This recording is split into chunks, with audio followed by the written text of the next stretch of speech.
ধর্মপ্রাণ দাদা ও মায়েরা, সকলের প্রতি রইল আমার ভক্তিপূর্ণ শ্রদ্ধা ও ভালোবাসা। আমি আপনাদের সামনে উপস্থিত হয়েছি সন্ত মহাপুরুষগণ সম্পর্কে কিছু আলোচনা করার জন্য। আমার এই আলোচনাগুলো যদি আপনাদের ভালো লাগে, YouTube channel the Hindu subscribe, like, share, comment করে আগামী দিন কিছু বলার জন্য উৎসাহিত করবেন।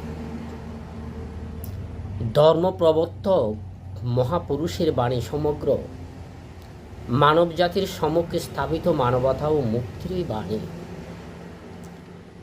একজন মহাপুরুষকে আমরা ধর্মের প্রবক্তা রূপেই বেশি চিন্তা করি।